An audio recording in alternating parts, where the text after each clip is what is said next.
Hi, I'm Polly and welcome to a special series on the Elevated Life podcast with my friend, co-host, Nisha.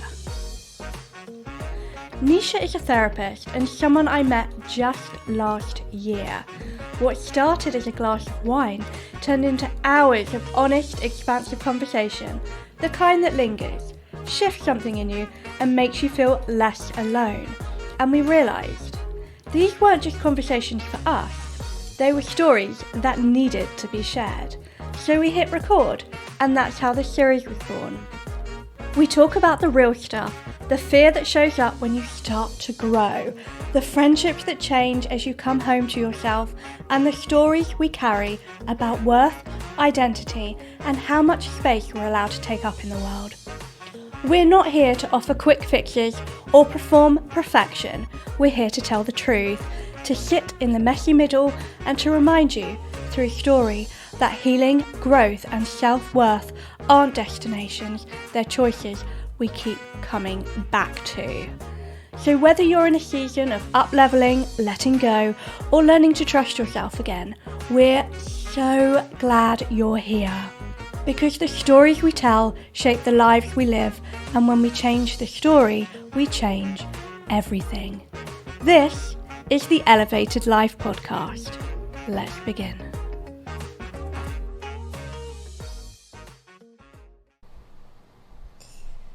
Okay, we are taking a bit of a detour. Some days are better than others.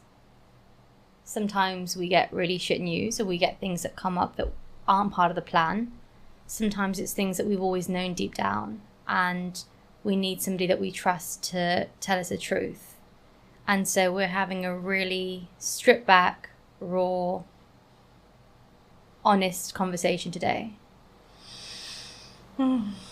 Polly, do you want to go? Yeah, so today we had a great topic in mind. And it's funny, I'm going to try and not be performative because that is very easy for me to do and on a podcast. Yeah. So I've just got back from the hospital and I don't know about you, but I've had one of those days, we were running late, it's like one thing after another.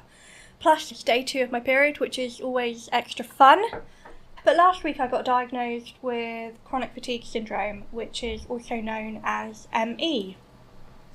I've just got back from the hospital and they've said that I have sleep apnea, so I'm going to have a mask at night. I'm feeling really raw today and I wanted to share the messy middles because it's so easy to share the success in the good days. So I thought, I'm not going to put on a brave face. There have been a few tears today and I'm just trying to work out why. So I'm having a chat with Nisha, who's a therapist, in case we haven't mentioned that already. But I have been, I'm not going to use the word unwell, exhausted for 20 years. When I was 17, my body decided that it didn't want to sleep, so I would go up to 4 nights a week, sometimes with no sleep. And it has continued for 20 years. And I have been going round the NHS and so many doctors for so long. I've had every test imaginable. And so last week, getting that diagnosis was pretty big news. And I thought I was fine with it. Until today, I found out that I had sleep apnea, which I knew. I did a lot of research beforehand. My dad has it. He's been hooked up to a mask for years. Today feels really emotional. I wasn't expecting to feel like this. It hits you, doesn't it? She said, I'm on my way. And I said, I might burst into tears. And she said, do you want to do it another day? And I said, no. I think we should let our audience and our listeners know that it's not always easy, that there are these hard times. So that's where I am today. And I think it's part of the agreement we had together that we were going to be honest. We had times where we recorded an episode, or we had the view of recording an episode, it didn't actually record, and we had to be honest with ourselves. We made a mistake, that's okay. I think this fits in with our ethos, our view of being open and honest. Mistakes happen, but it's about how we go from there once we've sat with ourselves and felt what needs to be felt. I also think being in the entrepreneur world, things get over-glamorised and romanticised. I can share the good bits with you all day long. I've been running a business now for the last 13 years. It's been really intentional. I've known what I've wanted. I've gone for it and I have a wonderful life. But the things that I do struggle with are pretty challenging. I have a chronic illness, and it's tiring, it's exhausting, and it forces me to radically put myself first. I have a therapist, I have a coach, and I'm very intentional in how much work I take on and focus on the things that will move me forward. With the help of a VA and my partner as well, I get a lot of help, but I just wanted to share the not so easy bits. How are you feeling? What are the feelings? I feel like I could burst into tears. But you know when you're not quite there, but almost if anyone did anything right now, if someone said something mean to me, I think I would cry. All right. And whether I've been putting on a front or I've been distracting myself, I think. Today and yesterday, we're staying in Stratford actually. We're doing a really lovely house here. We're renovating our bathroom in Leamington Spa. So we've moved to Stratford for 3 weeks. And it's absolutely stunning. And we've got 2 lovely dogs. I couldn't sleep yesterday, so I went on the sofa and they both lie on my tummy, which I can't do with my big Labrador. But I think I've been distracting myself with going on a walk with them. And when I've sat with myself, I've suddenly gone, oh, this feels really heavy. And I've been trying to work out why. I think there's part relief that I'm not crazy. Part pissed off because I have been looking for answers for 20 years. And I feel like, why did it need to be that hard? And I've been advocating for myself for so long, so hard. So I think it's the relief and it is the grief of not having that help sooner, because the challenges have been mega. The thing I want to do most is make a joke, because I don't want to sit with my feelings. I know that's where the growth happens, sitting with your feelings. What feels heaviest for you? You know, the thing that feels heavy and the thing that I struggle with most is talking about it. So I want to share with people and say, you know what, I have a chronic illness. I have ME. I don't really understand it at the moment. But what I hate and what happens often is people give me advice. They're not qualified. Everyone won't sit with the discomfort themselves. Instead of sitting with it, they will offer me a solution. With the sleep, I've had someone offer me body butters and spray, and I've just had to go, you know, this has been chronic. This is not just one night here and there. This has been terrible. Days and days, and it can put me into a deep depression. In November, I went through a month of just not being able to get out of bed because I wasn't sleeping, and it was I felt like I was going insane. The advice is really hard, and whenever I put on Instagram or whatever, please no advice, someone will go, I know you didn't want advice, but... And you know what, I know they feel like they want to be helpful, but actually sticking with it and just going, do you know what, that sounds really tough, and accessing that point of empathy would be far more useful than offering any advice. I just think, I've had a conversation with my dad recently, and he has cancer and sleep apnea. He struggles with his sleep. And he said, people give him advice on his sleep all the time. And I said, does anyone give you any advice with your cancer? And they're like, no, never. He was like, the funny thing is that the sleep apnea and not being able to sleep is harder than the cancer. But people always want to give him advice on that. And people wouldn't give advice on cancer because you kind of go, well, I don't know, what can I give advice on? But why do people think they can give advice on anything else that they're not qualified for? It drives me up the wall. I don't feel very connected to people. I feel like I want to hide away and not tell people, but I also want to show up as myself. So it's finding the right people to be vulnerable with and not being vulnerable with everyone. What's been the hardest part of today? Because I feel like, and we spoke about this just before we started, that you always knew that you had chronic fatigue, you knew that you had sleep apnea. The hardest thing about today is... Oh, that's a good question. I think it's the compound effect. Had I got this on its own, I would have been great. I finally got an answer. So I don't know whether it's not the sleep apnea. It's the chronic fatigue. Because with the sleep apnea, I can have the mask, and I know people that have had great success with it. So I feel really hopeful with that. But it's the chronic fatigue. I've done a little bit of research, and it says that there's no cure. I mean, I'm having a chat with a friend of mine who's a doctor, and she's going to give me some advice today. But the doctor basically said there's nothing else we can do for you. We've done all the tests, you've got this, and there's no cure. And I sort of have always been someone that's like, okay, what's the next step for me? How can I make tweaks to feel better? And I've suddenly gone, oh my God, is this it? Is this it? Because this is hard. Really, really hard. Is the next step rather than the next step over the years has been, okay, let's see another doctor, let's try and get a diagnosis. And now I've got the diagnosis, I've gone, well, what now? What do I have control over? I can make tweaks, I can have a more comfortable mattress, I can, have my animals around me, I can have supplements, I can take my medication. But I think what I'm struggling with is that there's no cure. And is the next step me coming to terms with that there is no next step? Right. Because I'm always someone who's chased growth and followed a better, what's the next best thing that's going to make me in it my life better. And you're a fixer. Yeah. You've always been very responsible for yourself and people around you. You've always found the solution. And I wonder now if it's because there isn't a next solution to be found. If it feels like hitting a wall, right? Yeah. There's maybe not good enough, or a feeling of failure, like you haven't been able to...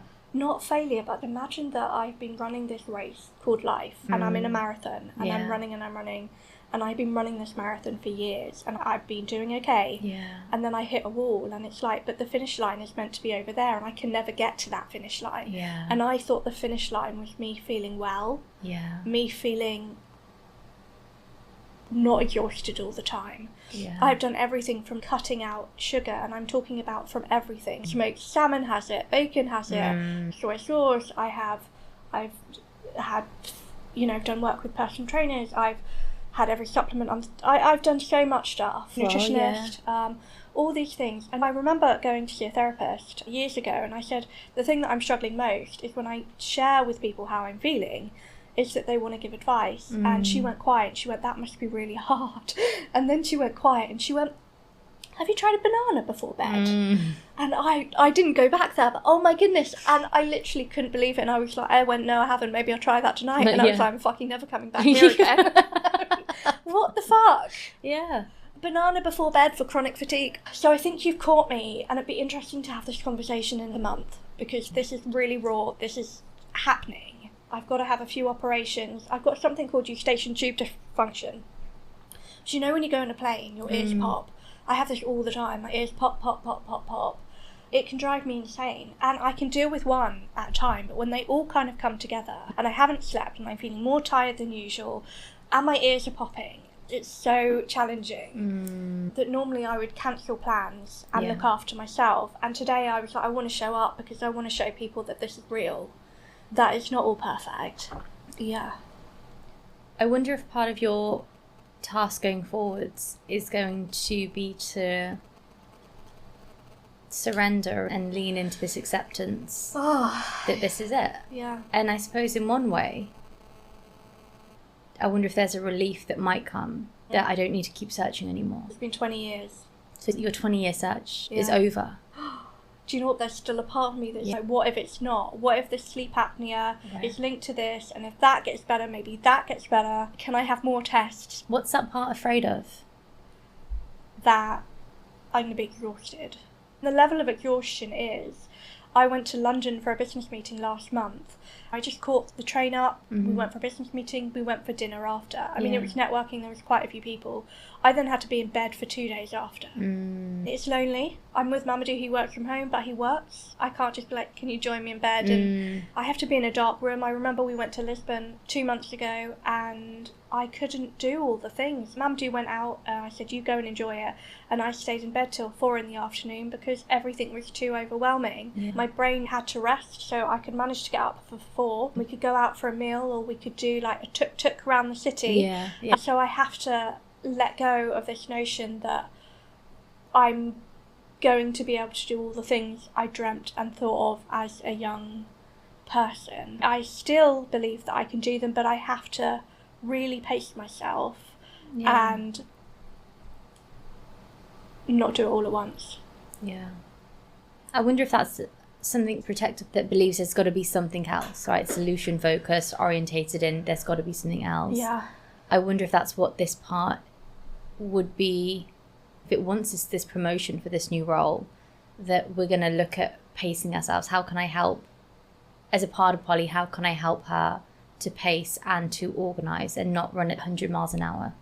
Yeah, it's funny. The first thing that's come up is I have ADHD, so I have combined ADHD, which means that I have a hyperactivity side, and I have the inattentive. It's the combination, it's two. And my brain feels like it's hardwired for success, to keep going, for growth. Yes, I do have all the massages and the sound baths, and, you know, I do rest. Not that it always feels like rest, because I still feel exhausted. There are times when the hyperactive thing in my brain goes, right, I'm going to book in this, I'm going to do this. It thinks of me now, it doesn't always think of me in the future. I've just taken on a VA. What I might do as I'm booking things in, I might ask her if she can keep an eye on future me. It's not always in the moment with that hyperactivity. I get so excited, honestly. I love what I do and I want to do it all, and I think I've done 3 podcasts this week and I love it, but also I'm like, I do need a bit of rest, and I do take rest for myself, but this feels a bit heavier. What do you want to tell yourself? It's okay to rest. It's okay to push deadlines. The deadlines have all been made up by me. No one else knows about them. This podcast, I'm currently batching this. It's not going to come out until September. We are now, I don't even know what month we're in. June. We're in June. Yeah. We're in June, so there's no pressure. And I've set this business up so that it works for me. Originally, I worked in property and we designed, well, I still do, design and run Airbnbs. But we've taken on a VA, we've got a stylist, and originally me and my partner used to do everything. Yeah. And now we've got so much help that I have almost removed myself from that. So we have semi-passive income coming in. I built that for myself. But I think because we're renovating our bathroom as well, I've not got my animals, we're in a different place. Whilst it's lovely, I haven't got the comforts of home and having my Labrador with me and my cat. My family are far away. And you're going away. Yes. It kind of feels like there's a lot going on at the moment. Yeah. Yeah. What do you need to hear from yourself? It's okay to not feel okay. Yeah. Wow. And tomorrow might be a better day, it might not. But I'm safe. Yeah. I'm okay. And just to lean into the things that make me feel good. Yeah, that is beautiful. And when we started, I could physically see on your face a resistance to sitting with it. Yeah. And we've sat with it now for 20 minutes. Yeah, it feels better. Yeah, right. It feels better, that's for sure. Well, thank you for listening. I hope you're okay. You haven't bored anybody. You've probably helped a lot of people, Polly. Yeah. Thank you for listening. Thank you very much for listening. Yeah. Been a tough one today. I hope if you're going through something tough, you've got someone to support you, and it's okay not to feel okay. Thank you very much. Thanks for listening, and I'll speak to you soon. Lots of love.